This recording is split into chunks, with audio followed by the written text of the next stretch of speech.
This is House Minority Leader Hakeem Jeffries. On September 14, 2023, Jeffries held a press conference and addressed the start of an impeachment inquiry of Joe Biden, in the most Hakeem Jeffries way possible. Not a shred of evidence that President Biden engaged in wrongdoing. There is not a shred of evidence that President Biden committed an impeachable offense. There is not a shred of evidence that President Biden broke the law. There is no evidence, not a shred of evidence. The illegitimate impeachment inquiry is a partisan political stunt, period, full stop. Illegitimately impeach President Joe Biden. Illegitimate impeachment inquiry, which is nothing more than a partisan political stunt. They just want to play partisan political games. Just to be clear, Hakeem Jeffries has been playing partisan political games during his entire tenure in Congress.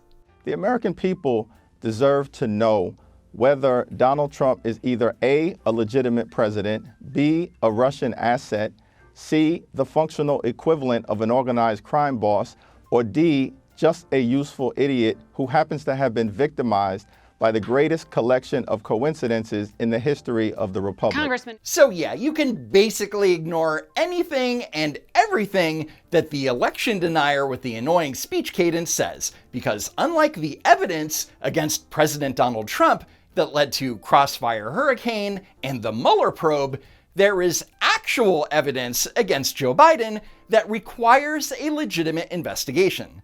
So let's take a look. In 2014, Joe Biden's son, Hunter Biden, was appointed to the board of directors at Burisma, a Ukrainian energy company. That board seat came with a reported salary of over $83,000 a month, which is around $1 million a year. So if Hunter had no experience in regards to the energy sector or regulatory issues in Ukraine or the United States, then what value did Hunter Biden bring to the table? The answer? His connections, specifically his connection to the Vice President of the United States. Here is Hunter Biden's former business partner, Devin Archer. So you worked with Hunter Biden in a bunch of different businesses. What were the specific skills that he brought to clients? Well, at the end of the day, he had a career in Washington, Yeah. Graduated Yale Law School, and had a very big network in D.C., and brought that know-how and understanding of D.C. and ultimately the Biden brand. The know-how, so as far as I could tell, he wasn't doing legal work. Correct. He wasn't in the counsel's office at Burisma, right? No. So the network and the Biden brand sounds like the kind of key component of Absolutely, what yeah. he was bringing. Yep. Obviously, the brand of Biden, adds a lot of power when your dad's the vice president. And none of this is new. Everyone has known this for years. And there was even a time when reporters weren't afraid to ask Joe Biden about it. Hunter Biden, your son, was getting paid a lot of money to serve on the board of a Ukrainian energy company facing serious corruption charges. You were the vice president running point on Ukraine. The average Joe hears that and says, that sounds fishy. What's your understanding of what your son was doing for an extraordinary amount of money? I don't know what he was doing. I know he was on the board. I found out he was on the board after he was on the board, and that was it. And there's nobody... Well, you've had a lot of time. Isn't this something you want to get to the bottom of? No, because I trust my son. So two things. A, let's pretend for a moment that Hunter Biden was doing legitimate work for Burisma. What was he doing there? Well, Joe Biden can't describe, even in basic terms, what kind of work Hunter was doing. And B, Joe Biden claims that he never had the curiosity to ask for any of those details, even years later after the press started questioning it. I trust my son is not a legitimate answer. But that doesn't pass the smell test. Like when you're vice president, isn't there a higher standard? Don't you need to know what's happening with your family? Don't you need to put down some guardrails? Unless there was something something on its face that was wrong. There's nothing on its face that was wrong. Nothing on its face that was wrong. You had the vice president's son working for a foreign business that was under investigation for corruption, while at the same time, Joe Biden was going around making anti-corruption speeches. So look, if you want to talk about problems, let's talk about Trump's family. I mean, come on. This is, So, these guys are amazing. In other words, stop looking for potential corruption within my family. Look at Trump. Come on, man. Anyway, back in August 2023, Devon Archer testified to the Oversight Committee that on December 4th, 2015, Burisma's owner Mykola Zlochevsky and Vadim Pozharsky, an advisor to the Burisma board, requested that Hunter Biden make a phone call. Did Mykola Zlochevsky or Vadim ask Hunter Biden to make any phone calls? Archer replied, yes, though I was not party to that phone call. What was the request? The request was, I think they were getting pressure, and they requested Hunter, help them with some of that pressure. What pressure? Government pressure on their, government pressure from Ukrainian government investigations into Mykola, etc. So Burisma was asking Hunter Biden to make some phone calls, I guess, to help make the Burisma investigations go away. But how could he possibly accomplish this? Hunter Biden is not Ukrainian. Hunter Biden is not connected to the Ukrainian government in any way. So why do you think they were asking Hunter Biden for DC help? Why? What did you take away from that? Well, he was a lobbyist and an expert, and obviously he carried, a very powerful name, so I think that's what they were asking for. And to be clear, in his testimony, Devon Archer is talking about one specific incident, and he says that requests for Hunter Biden from his bosses at Burisma to call his vice president dad happened often. When they asked him to call his dad, did he? I was not privy to the conversation directly, but they've asked, I know that the request was made by Vadim a lot. So Hunter Biden was asked to call his dad for help regarding pressure from the Ukrainian government, specifically the Prosecutor General's office. When you say pressure from the government, at this time, were you aware that Viktor Shokin was investigating Burisma?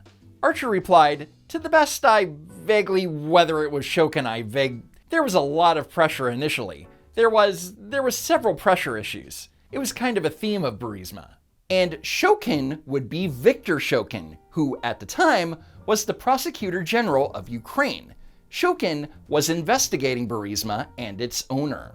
I wasn't involved in Shokin or any of this, but he was a threat. He ended up seizing assets of Nikolai, a house, some cars, a couple properties, and Nikolai actually never went back to Ukraine after Shokin seized all of his assets. So 3 days after Hunter was requested to make a phone call to DC, his father, then Vice President Joe Biden, just happened to do something that would relieve the pressure. And I was supposed to announce that there was another $1 billion loan guarantee. And I had gotten a commitment from Poroshenko and from Yatsenyuk that they would take action against the state prosecutor, and they didn't. So they said they were walking out to press conference. I said, no, I said, we're not going to give you the $1 billion. They said, you have no authority. You're not the president. The president said. I said, call him. I said, I'm telling you, you're not getting the $1 billion. I said, you're not getting the $1 billion. I'm going to be leaving here. And I think it was, 6 hours? I said, I'm leaving in 6 hours. If the prosecutor's not fired, you're not getting the money. Well, son of a bitch. Got fired. So let's break this down. According to Joe Biden's own recollection, President Poroshenko and Prime Minister Yatsenyuk, all pictured here, knew that President Obama had signed off on the loan guarantees. The president said we were getting it. And in fact, there is no indication that the Obama administration had concerns with Viktor Shokin at all. For example, this draft document, obtained by justthenews.com, was written in November 2015 and listed the proposed conditions of the $1 billion in loans. It says nothing about firing Viktor Shokin, nor does it list concerns regarding corruption in the Prosecutor General's office or the Office of the Inspector General. But when Joe Biden gets to Ukraine, he says, I'm telling you, you're not getting the $1 billion, and I'm not going to, as if he had the final word on the matter. And he's singling out one very specific person, Viktor Shokin. Which is weird, considering that months prior, the Obama administration was praising Shokin. In June 2015, Toria Nuland, the State Department's top point person on Ukraine at the time, told Shokin in a letter, "We have been impressed with the ambitious reform and anti-corruption agenda of your government." So it would seem that then Vice President Joe Biden, by telling the then Ukrainian president to get rid of Shokin, was acting counter to US policy. Joe Biden knew that his son was on the board of this company that was being hassled by the prosecutor whose firing he was calling for. Right. Yeah. And then there's the matter of the confidential human source. This FBI-generated record called an FD-1023 contains unverified information from a trusted informant that made several shocking claims. Regarding Viktor Shokin's investigation of Burisma, its owner, Mykola Zlochevsky, told the confidential human source, or CHS for short, "Don't worry, Hunter will take care of all those issues through his dad." Zlochevsky later told the CHS it costs $5 million to pay one Biden and $5 million to another Biden. So the allegation here is that Joe Biden, while he was vice president, accepted a $5 million bribe. I should note that under the Constitution, Article 2, Section 4, that bribery is an impeachable offense. CHS told Zlochevsky that any such payments to the Bidens would complicate matters, and Burisma should hire some normal US oil and gas advisors because the Bidens have no experience with that business sector. In response, Zlochevsky made some comment that although Hunter Biden was stupid and that his dog was smarter, Zlochevsky needed to keep Hunter Biden on the board so everything will be okay. CHS inquired whether Hunter Biden or Joe Biden told Zlochevsky he should retain Hunter Biden. Zlochevsky replied, "They both did." So the allegation here is that then Vice President Joe Biden was in direct communications with the owner of Burisma. I hope you have some backup proof for your words, namely that Zlochevsky was forced to pay the Bidens. Zlochevsky replied, he has many text messages and recordings that show he was coerced to make such payments. CHS clarified, Zlochevsky said he had a total of 17 recordings involving the Bidens. 2 of the recordings included Joe Biden, and the remaining 15 recordings only included Hunter Biden. And what's wild here is that the FD-1023 is from June 2020, which means that the FBI has been sitting on bribery allegations for years, and there is no evidence that they did anything to verify any of it. I know you're shocked. The bribery allegation, Congresswoman Nancy Mace says there's damning evidence in the FBI file that you sold out the country. Do you have a response to the congressional Republicans? Where's the money? I'm joking. And that joke is going to come back to haunt Joe Biden, because the main focus of the impeachment inquiry is going to be Biden family bank records. But it might take a while, because the Biden family money trail is complicated by design and involves at least 20 shell companies. And the family's getting money from various countries and foreign businesses through various shell companies and this web of LLCs.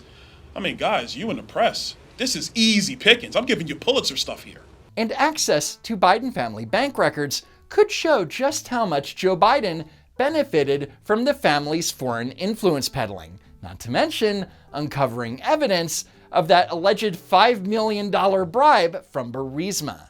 There's not been one scintilla of evidence that my son ever interfered, that I ever asked me to anything, that I ever got involved in anything other than doing the job I was supposed to do, or that he ever contacted anybody in the American government doing it. No evidence that Hunter Biden talked to anyone in the government? That isn't true either. For example, on November 6th, 2015, Amos Hochstein, a high-level US government official working in the Obama-Biden administration, met with Hunter Biden for coffee and discussed Burisma. There's no evidence. In addition, Eric Schwerwin, a Hunter Biden business associate, provided quotes for the White House to use in response to an article about Hunter Biden's role at Burisma. Kate Bedingfield, who was Vice President Biden's communications director, responded to Sherwin's email saying, VP signed off on this. We'll give this quote to both reporters in my name shortly. And there has been not a scintilla of evidence that would suggest in any way or allow even an inference to be drawn. And then there's the fact that despite all of his denials, Joe Biden had contact with the people that Hunter Biden was doing business with. Here's Representative Daniel Goldman questioning IRS whistleblower Gary Shapley about a lunch Vice President Biden attended. And then you describe a lunch, what we talked about earlier, where Joe Biden came to say hello at the Four Seasons Hotel to a lunch that he was having with CEFC executives, right? That's correct. But what you didn't talk about is what Rob Walker said the origination of that lunch was. And you testified that he said that Hunter told his dad, according to Rob Walker, quote, "I may be trying to start a company or try to do something with these guys." Now let me ask you something. That doesn't sound much like Joe Biden was involved in whatever Hunter Biden was doing with the CEFC if Hunter Biden is telling him that he's trying to do business with them, does it? No, but it does show that he told his father he was trying to do business, and he was talking well, to his that is father true. Hunter Biden about the does business. try to do business. That's correct. And for the record, it wasn't just one business lunch or one business dinner. Joe Biden attended a lot of these. And apparently, if he couldn't make it, Joe Biden would phone it in. It's been reported, and you have said that there were occasions when Joe Biden would call in with clients present on a speakerphone. Right. How many times do you think that happened? I mean, over a 10-year partnership, I would, the number I'm going with is 20. That's probably the amount that I kind of recall. Yeah, a lot. And I know that it is true that Hunter and his brother were very close to their dad. Absolutely. Which I think is great. Yep. I've got a lot of kids. I'm very close to them, talk to them every day. Yeah. Never called them on speaker during a business meeting. That's weird. You've got a lot of kids. You're close to them. Do you call them on speaker during business meetings? Do I call? I mean, what is that? A grown man calling his dad on a speakerphone during a business meeting? Right, and to be clear, sometimes it was the call was coming in and the speaker would go on. And geniuses like Daniel Goldman want you to believe that Joe Biden just happened to call Hunter Biden in the middle of business dinners. I mean, come on, what are the odds? And don't worry, they never talked about business. Hunter may have put his father on the phone with any number of different people, and they never once spoke about any business dealings. As he described it, it was all casual conversation, niceties, the weather, what's going on. There wasn't a single conversation about any of the business dealings that Hunter had. But of course, that contradicts Goldman's earlier defense. Hunter told his dad, quote, "I may be trying to start a company or try to do something with these guys." The Democrats aren't sending their best. Anyway, over the coming weeks and months, you're going to hear a lot of this. There is no evidence, none whatsoever, and I don't care how much they say otherwise. I have looked at it. There is no direct evidence, a completely baseless, meritless impeachment investigation. They're focused on impeaching a president who they have not been able to find did anything wrong. Republicans insist, without any evidence thus far, President Biden committed criminal acts alongside his son. It's about, there's no evidence linking President Biden to anything illegal. Let them do the impeachment. It will be the end of the Republican Party. It will end up in complete defeat and humiliation. But that's all noise, because there is actual evidence. Hunter and members of the Biden family received millions of dollars from foreign partners that included Ukrainian, Romanian, and Russian oligarchs, who all believed that they were buying influence with the then vice president. Joe Biden enabled his family to make millions of dollars off of the Biden brand. Now we need to know how much he himself profited from it. There is not evidence linking President Biden to anything illegal having to do with Hunter Biden. However, I want to ask you about what Congresswoman but Nancy it's business Mace... dealings. That's a key... Wait, hold on. You did a key caveat there. No. Anyway, that's it for now. Follow me on X at Don't Walk Run, and while you're at it, subscribe to the channel. And as always, thanks for tuning in, and I hope to see you next time. If there is a next time.